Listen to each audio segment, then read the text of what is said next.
Ladies and gentlemen, good evening and welcome to Kini News. Jawi took the limelight over the weekend with an aborted conference and a congress on the issue. Today, the DAP expressed its unhappiness with the police for barring last Saturday's Chinese organization's conference on Jawi, but for allowing the organization of the Malay Dignity Congress that happened 2 months ago to proceed smoothly. DAP Secretary General Lim Guan Eng said that the party is disappointed with the police for barring the Chinese organization's conference on Jawi last Saturday. DAP rasa kecewa dengan keputusan pihak polis untuk menghalang perhimpunan yang dijalankan oleh Jiao Zong. Kerana sekiranya dalam Malaysia baru kita percaya kepada kebebasan bersuara, tidak ada sebab mengapa perhimpunan ini dihalang. Contohnya bila itu Kongres Mara Melayu dibenarkan, maka ini pun harus dibenarkan. Guan Eng said that some quarters might disagree with the views of Jiao Zong, but this is one of the aspects of New Malaysia. He added that the latest development of the Jawi script lesson in vernacular school, including the police treatment, will be discussed in the next cabinet meeting. Last Friday, the police obtained a court injunction to bar Jiao Zong from proceeding with its Chinese organization's conference. The other event over the weekend that was on the same issue was the National Jawi Congress in Petaling Jaya, organized by the Syndicate Action Team or SYNICAT on Sunday. Although some Malay NGOs had planned a counter-protest against this group, things didn't quite go as expected. NGO Syndicate Action Team or SYNICAT proceeded with its National Jawi Congress in Petaling Jaya yesterday and even got some protesters to join in. SYNICAT Secretary Arun Doraisamy fulfilled his promise of inviting the protesters to join in when he escorted several representatives from the Malay NGO Gelombang Rakyat Malaysia into the hall, led by its president, actress Eli Suryati Omar.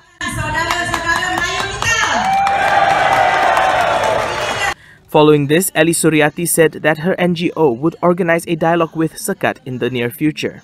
She said the date and time of the dialogue will be determined together with SYNICAT's participation.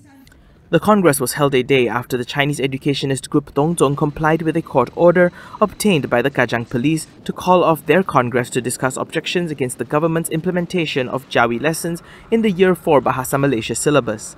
A coalition of Malay Muslim NGOs had yesterday warned, quote, liberal groups against proceeding with their gathering, after they claimed credit for the cancellation of Dong Zong's plan by announcing a counter-gathering.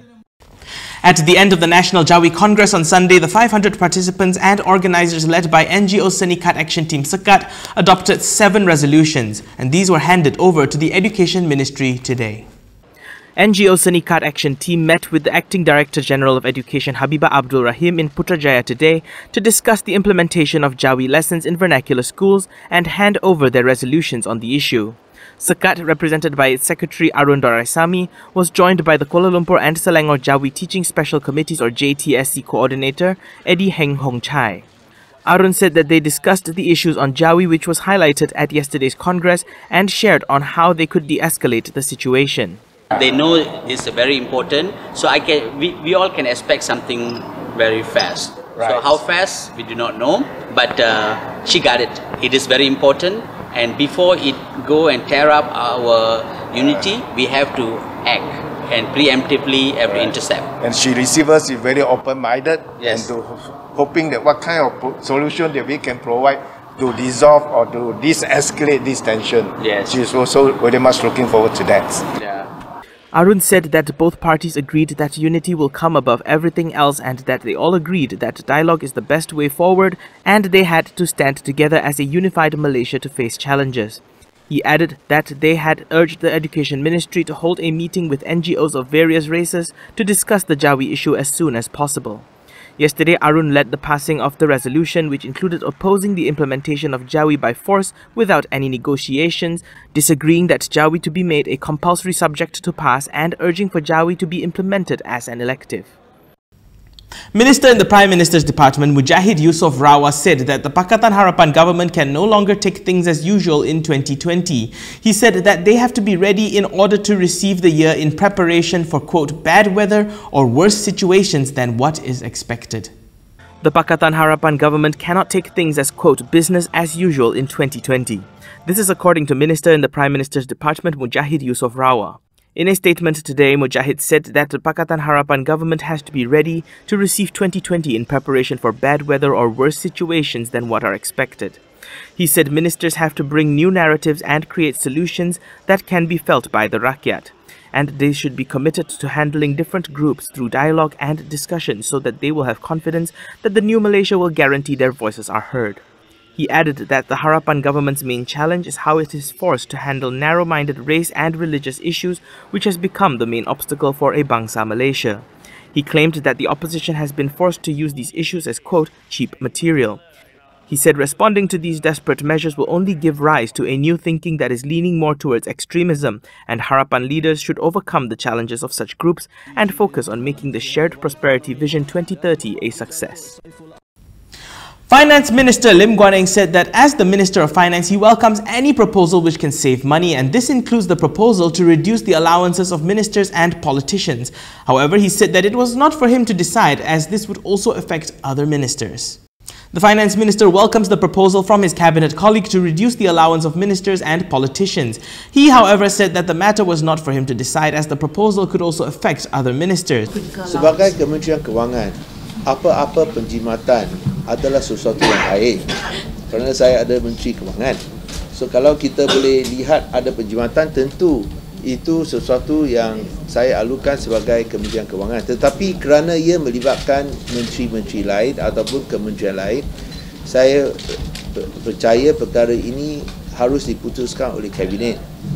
Lim was responding to a proposal by Youth and Sports Minister Syed Saddiq Syed Abdul Rahman to review the allowances of politicians and ministers following the controversial decision to cut the Critical Service Incentive Payment or BIPK for new doctors, nurses, engineers and other professionals employed by the government. Syed Saddiq's view was shared by Economic Affairs Minister Azmin Ali and Rural Development Minister Rina Muhammad Harun. The government has now decided to postpone the plan. According to Syed Saddiq, the issue will be discussed in the next cabinet meeting. On to a couple of international headlines. According to authorities, a gunman who opened fire at a church in Texas, killing one person and leaving another in critical condition, has died himself after parishioners at the Sunday morning service shot him in response. A man who opened fire at a church in Texas on Sunday morning, killing one person and leaving another in critical condition, died after parishioners shot him in response. The Fort Worth Fire Department said 3 people, including the shooter, were transported from the scene in critical condition. 2 of the people, including the shooter, died while en route to the hospital, and the 3rd person was successfully resuscitated by paramedics. Another 2 people sustained minor injuries as they ducked for cover inside the church. White Settlement Police Chief J.P. Bevering said that the gunman was shot by 2 worshippers who were armed and returned fire. A man entered the church and fired a weapon. A couple of members of the church returned fire, striking the suspect, who died at the scene. Tragically, the person shot by the suspect died at a local hospital, and a second parishioner has life-threatening injuries. According to the New York Daily News, the shooting was captured on video as the church service was being streamed live on YouTube.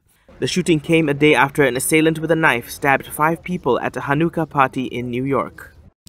More than 1,000 people gathered to rally in the rain in a park in Hong Kong's financial district on Sunday, chanting slogans for democracy as they huddled under a sea of umbrellas. Over 1,000 people rallied in the rain at a park in Hong Kong's financial district on Sunday, chanting slogans for democracy as they huddled under a sea of umbrellas. The crowd wore black and turquoise surgical masks to hide their identities as they listened to organizers speaking on a makeshift stage.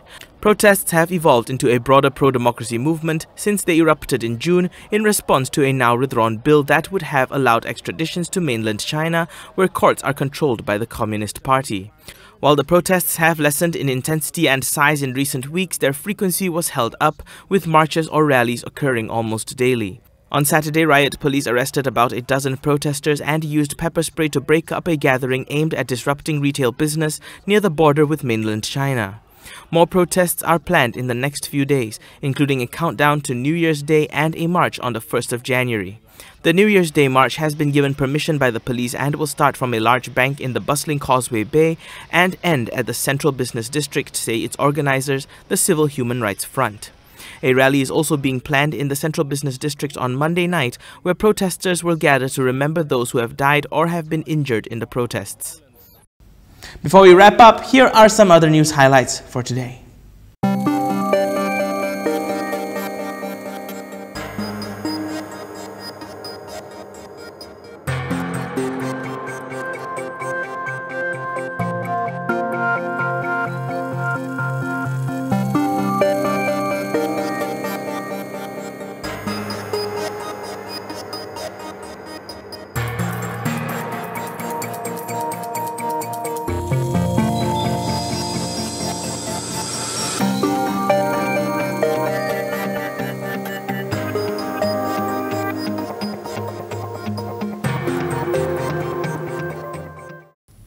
And that's all we've got for you today, ladies and gentlemen. For more stories, do follow us on YouTube, Twitter, Instagram, Facebook, Twitter, and Daily Motion to get the latest news updates. I'm Daniel Anthony. Thank you for watching.